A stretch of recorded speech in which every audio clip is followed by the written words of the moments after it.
Jadi teman-teman yang dirahmati Allah, kalau kita punya masalah, kita coba bangun awareness, oh Allah pengen membersihkan dosa-dosa saya nih. Terus kita berdoa, ya Allah bantu saya, ya Allah tolonglah saya, istighfar. Saya kadang-kadang ngerasa nih, kalau ada dosa, ada kesalahan, ada kekeliruan yang saya lakukan misalnya gitu, kalau saya nggak kuat istighfarnya, bentar lagi akan diuji sama Allah. Ujinya macam-macam, alhamdulillahnya ujiannya masih ketahan. Pasti diuji sama Allah. Kalau istighfarnya nggak kuat, taubatnya tuh nggak kuat, langsung diuji sama Allah. Dan saya langsung sadar, oh benar berarti yang tadi ini lagi dihapus sama Allah nih. Perkencang lagi, perkuat lagi istighfar. Kenapa? Karena kalau istighfar kita kuat, berarti kan dosa kita dihapus dengan istighfar ya. Otomatis ujian kita durasinya berkurang. Makin kuat istighfar, makin berkurang. Kalau istighfarnya udah mantap, udah selesai, Allah cabut tuh ujian kita. Diganti dengan kebaikan. Jadi teman-teman, kita coba sadari, oh kalau Allah menguji saya, memang saya banyak dosa. Sebelum kita mencari kambing hitam, nyalah-nyalahin orang lain, sebelum kita marah kepada orang lain, kadang wajar kita marah kepada orang lain gara-gara ucapannya, komennya, teks dari dia, wajar. Tapi sebelum itu, marah dulu kepada diri kita atas dosa dan kesalahan kita yang baru saja kita lakukan. Atau yang dulu kita lakuin dan belum benar-benar kita tinggalkan. Kalau kita ngerasa banyak dosa di masa lalu sebelum kita taubat, hijrah, berarti mungkin itulah alasan kenapa sekarang kita diuji setelah hijrah. Kenapa agak-agak harus jungkir balik setelah kita hijrah. Kenapa harus sedikit berdarah-darah setelah kita hijrah. Anggap aja itu untuk mengkifarat, membersihkan dosa-dosa kita yang telah lalu. Supaya apa? Supaya kalau kita pulang kepada Allah, kita pulang dalam keadaan bersih. Dan itu pasti akan menjadi orang yang paling beruntung. Daripada nanti diberesin di akhirat, mending diberesin di dunia kan. Soalnya kalau diberesin di akhirat, itu lebih berat. Akhirat itu perlakuannya beda dengan di dunia. Di dunia kalau kita salah, akan dibalas oleh Allah. Kalau kita belum taubat, dibalas oleh Allah sama. Tapi di akhirat, ukurannya beda. Sehingga heran ya, kalau ada orang yang merasa beruntung lolos dari hukuman dunia, dia pikir dia udah lolos dari hukuman Allah. Mending dia beresin deh di dunia daripada nanti di akhir berlarut-larut. Itu bahaya banget.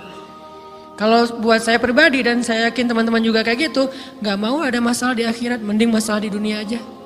Tapi masalah di dunia juga kita gak mau berlarut-larut, pengen cepat dimudahin sama Allah. Caranya istighfar.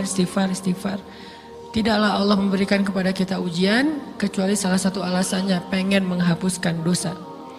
Idza kathurat dzunubul 'abdi walam yakun lahu min amalin liyukaffiraha fabtalahu Allahu bil hazan liyukaffiraha. Kalau seorang hamba banyak dosa dan dia nggak cukup amal untuk mengkifarat dosa-dosanya, Allah akan menguji dia dengan rasa sedih, dengan rasa kecewa, dengan rasa berat, sakit hati untuk mengkifarat dosa-dosanya. Itu yang kita bangun, sehingga kalau ada masalah sama orang lain, kita memperbaiki diri dulu.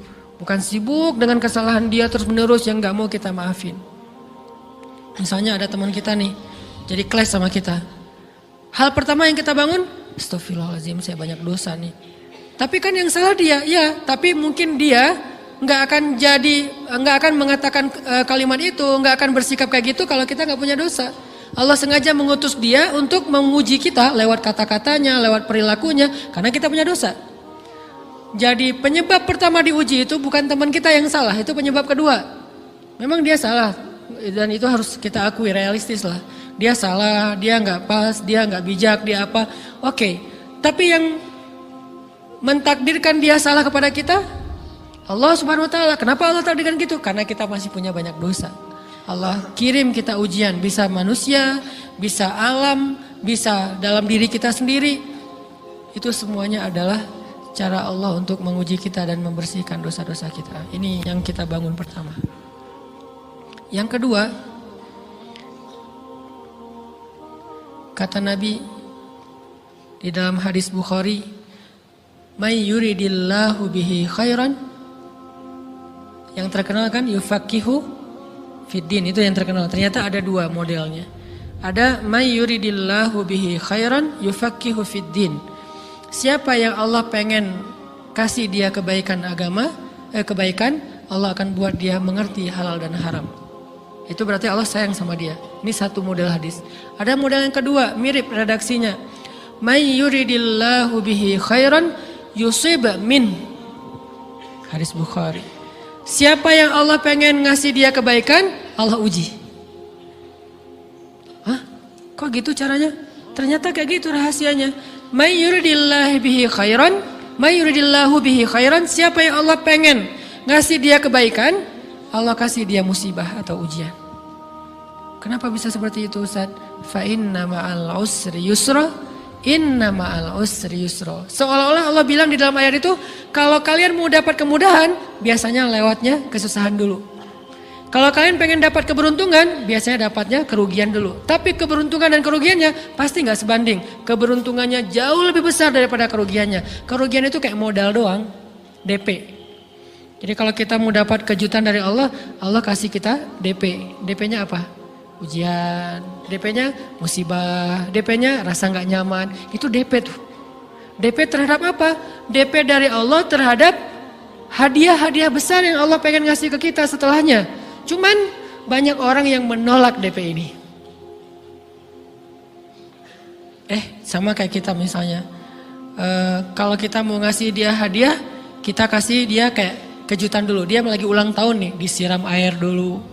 Setelah itu dikasih hadiah-hadiah yang mahal. Rela gak disiram air demi hadiah? Rela, udah siramin lagi aja. Kalau setelahnya ada hadiah. Yang kita gak rela, kalau setelah disiram, disuruh bersih-bersih sendiri dan gak dikasih apa-apa. Kan gak rela tuh. Berarti ini bab iman. Yakin gak kalau Allah tetap ngasih hadiah? Kan sabar dan iman itu ternyata tahu aman, kembar. Kalau kita yakin Allah ngasih hadiah setelah ngasih kita DP ujian, ya kita akan sabar. Gak apa-apa deh, bentar lagi mau dikasih hadiah, digini-giniin juga gak masalah. Dibully, diapain sama Allah, biarin aja. Ya Allah saya sabar, kan bentar lagi mau dikasih hadiah nih. Ini masalah yakin. Tapi kalau kita gak yakin, apa sih maunya Allah gitu kan? Begitu kalimat ini keluar, maka yang muncul setelahnya adalah mengeluh, berputus asa, dan gak akan sabar menghadapi ujian. Ujian, kata Nabi, may yuridillahu bihi khairan. Siapa yang Allah pengen kasih hadiah, siapa yang Allah pengen kasih kejutan, siapa yang Allah pengen kasih pertolongan, siapa yang Allah pengen kasih kebaikan, yusib min. Allah akan uji dia dulu. Ini sunnatullah. Sehingga kalau kita lagi diuji, yang kita lihat jangan ujiannya, apa setelah itu. Gimana ngelihatnya Ustaz gak kelihatan? Dengan mata hati. Istafti qalbak, tanya kepada hatimu, kelihatan gak? Dengan mata hati. Gimana ngelihat dengan mata hati? Dengan iman, saya percaya Allah pasti ngasih kebaikan setelah ini. Orang Allah sendiri yang ngomong, gak ada satu huruf pun di Al-Quran yang salah. Apalagi satu ayat, apalagi dua ayat. Fa inna ma'al usri yusra, ditegesin lagi. Inna ma'al usri yusra. Tapi usr dulu, baru yusr. Dikasih kesusahan sedikit, dikasih kemudahan yang banyak. Dikasih kesusahan sedikit, dikasih kemudahan yang banyak. Ini yang kita coba bangun tajdidul iman. Bangun memperbaharui yakin. Sehingga ketika kita diuji, sedih, wajar. Mengaduh sedikit bukan mengeluh ya. Kalau mengeluh kan nyalahin Allah. Kalau ngaduh, yang namanya orang dicubit kan, itu ngaduh. Tapi kalau, apa sih maunya Allah? Nah itu ngeluh. Antara mengadu dengan mengeluh berbeda. Mengadu itu manusiawi. Sedih itu manusiawi. Air mata bahkan bukan hanya manusiawi, itu rahmat dari Allah. Orang yang gak bisa menangis itu yang bahaya. Kalau kita masih bisa menangis, berarti kita masih peka hatinya. Bukankah anak kecil paling sering menangis? Berarti hatinya peka. Siapa lagi selain anak kecil yang paling sering menangis? Cewek. Cowok itu emang gak punya perasaan, makanya jarang nangis. Cewek dikit-dikit nangis, jangan bilang, cemen banget sih nangis, cengeng apa. Enggak, karena dia perasaannya lebih peka dari kita. Itulah kenapa Allah menitipkan bayi kepada perempuan. Kalau dititipin ke laki-laki hancur. Di balik kepekaan perempuan, di balik sensitifnya perempuan, di balik perasaannya yang luar biasa, di situ Allah Subhanahu wa taala menitipkan amanah, dia yang paling baik dalam merawat bayinya. Perempuan secara umum mungkin lebih banyak bicara daripada laki-laki ya. Walaupun ada orang yang perempuan pendiam banget, ada yang nggak ngomong sama sekali, misalnya diem-diem aja, ada. Tapi secara umum perempuan lebih banyak berucap daripada laki-laki. Emangnya ini kekurangan? Bukan. Ini kelebihan. kalau dia berikan itu dalam hal yang tepat. Apa yang tepat? Mendidik anak. Justru karena perempuan banyak ngomong, lebih baik dalam mendidik anak daripada laki-laki. Laki-laki itu kurang mendidik, kurang mengedukasi kepada anak dengan usia tertentu karena dia jarang memahamkan. Salah hanya marah, salah hanya ditegur. Kalau ibunya jelasin, nah gini sebelum tidur ibunya yang ceritain banyak cerita. Saya sendiri ngalamin sering mana seorang ayah sama ibu interaksi sama anak dalam bentuk verbal. Sering ibu. Jadi menangis itu rahmat dari Allah. Gak apa-apa, nangis saja.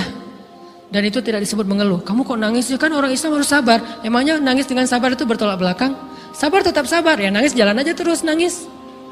Nangis apa pakai nangisnya nggak cuma nangis doang, emotikonnya juga nangis, berderai-derai gitu. Sampai air matanya menggenang gitu kan ya. Boleh lah. Ditambah lagi dengan visual menangisnya posting bahwa dia lagi tertusuk duri dengan postingan kaktus atau apalah. Dia pengen share ke semua orang bahwa saya sedang sedih. Sehingga nanti ketika ada orang yang menghibur dia dengan sedikit kata-kata yang sabar ya segala macam, wah makin berderai-derai. Itu belum jadi, kecuali dia keluarkan kata-kata mengeluh, baru dia disebut orang yang banyak mengeluh, berputus asa. Kalau mengaduh wajar, walaupun ada nabi udah diuji berat gak mau mengaduh, apalagi ngeluh. Zakaria digergaji mengadu aja enggak. Kenapa? Karena kata malaikat kalau kamu mengaduh sedikit aja, maka Allah Subhanahu wa taala akan menghancurkan kaum ini. Dia kasihan kepada kaumnya, enggak mau mengaduh. Satu-satunya orang yang kita tidak boleh mengadu hanya orang tua. Atau itu mengeluh kalau untuk orang tua. Kalau yang lain enggak disebut mengeluh. Kalau ke teman, malas enggak apa-apa. Jangan sering-sering tapi. Apaan sih? Ke teman boleh. Tapi ke orang tua, saja itu bukan lagi mengadu, itu sudah mengeluh. Khusus untuk orang tua. Kalau diantara manusia. Kalau kepada Allah dan Rasul, pastinya lebih dari itu. Ketika kita diam saja, tidak langsung beranjak sami'na wa ata'na labbaik ya rabbi wa sa'daik, enggak memenuhi panggilan Allah, itu sudah disebut bagian dari kufur ingkar. Tapi minimal kita mungkin masih mengaduh, kita masih menangis, kita masih lelah, kita masih merasa lemah, setidaknya kita tidak mengeluh. Kenapa? Kita percaya Allah kalau mau ngasih hadiah kepada hambanya, DP-nya itu ujian.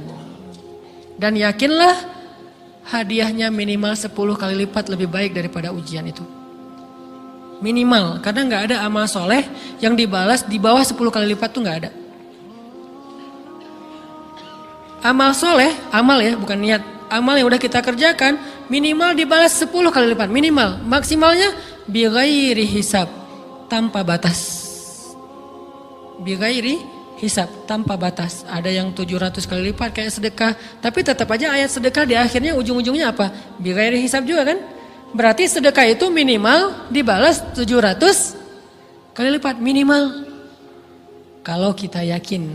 Selalu syaratnya kalau kita yakin. Dan saya ngebuktiin itu banget. Saya pernah ngalamin lagi jalan-jalan di sebuah kota yang ada becak kayuhnya, becak sepeda gitu ya. Jalan terus saya bilang, Pak berapa ongkosnya? 20.000. Udah naik aja 20.000. Karena kita keliling-keliling kota, ternyata saya jadi kasihan sama dia 20.000. Kasihan kan 20.000 dibayar keliling kota, walaupun pas mampir beberapa tempat mungkin dia dapat tips ya. Tapi saya nggak tega gitu, dia cerita tentang anaknya lagi sekolah, apa segala macam, makin bikin baper kan. Pas selesai, saya kasih dia 100.000. Dari 20.000 dikasih 100.000 karena kasihan. Dan saya yakin, nggak mungkin sedekah itu sia-sia. Kan Nabi bersumpah kan, demi zat yang jiwaku di dalam genggamannya, tidak berkurang harta karena sedekah. Demi Allah kata Nabi, nggak berkurang harta karena sedekah. Berkurang harta karena belanja? Ya. Berkurang harta karena pacaran? Banget. Modal banget kan? Apalagi buat cowok. Tapi berkurang harta karena sedekah? Gak mungkin kata Nabi. Demi Allah gak berkurang harta karena sedekah. Berkurang harta karena istri? Enggak. Karena memberi kepada istri itu pahalanya lebih gede daripada sedekah. Makanya ngemodalin pacaran setelah nikah itu tumbuh berkah. Modal pacaran sebelum nikah itu apes. Jadi kalau pengen modal nih, ngemodalin cewek, traktir, ngapa-ngapain, bayarin, jangan sebelum nikah. Sebelum nikah jadi orang pelit aja, nggak apa-apa. Tapi setelah nikah, jor-joran ngasih, apalagi yang, bayarin semuanya. Kenapa? Pahalanya lebih gede daripada sedekah. Bahkan lebih gede daripada infak fi sabilillah. Seorang suami memberi nafkah istri, itu pahalanya terkadang lebih besar daripada kita berinfak untuk fi sabilillah, untuk korban perang. Saya heran kalau ada orang sedekahnya rajin tapi ke istrinya kikir, aneh, berarti dia nggak ngerti konsep. Padahal memberi kepada istri itu sebenarnya nggak pernah sih. 100.000 deh, karena kan kecil, saya kasih 100.000. Ternyata begitu saya kasih 100.000, dia doa. Nah ini nih pentingnya sedekah ke orang yang membutuhkan tapi nggak minta-minta, dia tulus. Dia langsung doa, ya Allah Pak, mudah-mudahan rezekinya lancar, berkah, bertambah dan segala macam, bahagia keluarganya. Doa-doa ini semuanya dikabulkan dalam hitungan hari. Pertama, bertambah bahagia rumah tangganya, dapat kecupan dari istri. Dia nganggap suami saya cowok banget sih, mulai satu nih. Dua, demi Allah, selang 15 jam kalau nggak salah, karena waktu itu malam, besok paginya ada orang yang ngejar-ngejar saya pengen ngasih hadiah. Ustadz, saya pengen ketemu Ustadz. Maaf, saya nggak bisa ketemu sekarang, lagi rush, lagi tight schedule, gitu-gitulah, sosok gaya nggak jelas gitu ya. Terus Ustadz, saya pengen banget ketemu. Dia nggak ngomong pengen ketemu apa. Kalau dia bilang mau ngasih duit kan langsung saya prioritaskan kan ya. Berhubung dia nggak ngomong, ya udahlah, saya sosok jual mahal gitu. Tapi yang namanya rezeki kan gimana kita tolak, dia datang kan. Saya nolak, pokoknya sebentar aja 5 menit gak akan ganggu waktu Ustadz. Ya udah besok pagi ya pas breakfast gitu. Pakai gaya-gaya dikit breakfast. Pas breakfast, oh ya siap Ustadz, jam berapa? Jam 8. Udah janjian jam 8. Mungkin orangnya nih dengar live streaming, Pak jazakumullah khair jaza. Makasih banyak, mudah-mudahan Allah tambahkan rezekinya. Terus beliau besok mau flight ke luar kota jam 8. Akhirnya ngubungin lagi malamnya, Pak Ustadz maaf gak bisa ketemu besok. Karena saya jam 8 itu jadwal terbang. Oh ya udah nggak apa-apa. Seneng dong saya nggak jadi ketemu kan. Tahu gitu kan nyesel saya tuh. Seneng. Besok pagi jam 6 Pak Ustadz. Alhamdulillah ternyata penerbangan saya di delay ke jam 11. Allah delay penerbangannya demi ngasih rezeki buat saya. Kan luar biasa kan. Nah, ini hikmah kepedean saya, kegeeran kepada Allah gitu. Di delay demi saya. Kan kadang-kadang GR ya di depan Allah ya. Robbi akroman kan gitu ayatnya. Allah memuliakan saya dengan istighfar tetap. Akhirnya saya bisa ketemu Ustaz. Saya nggak baca WA-nya. Terlambat baca, baru baca jam 8. Dia udah mulai agak putus asa. Kayaknya udah gak mungkin ketemu nih. Jam 8 pas saya baca, ternyata orangnya nggak di delay. Ya udah saya balas, ya udah sekarang saya tunggu ya jam 9. Maaf cuma sebentar. Nggak apa-apa Ustaz 5 menit. Datang dia. Datang ngasih apa coba? Ngasih duit 200 juta. Demi Allah, cuman berselang beberapa jam, saya tolak-tolak. Tahu gitu Pak, datang malam ini aja.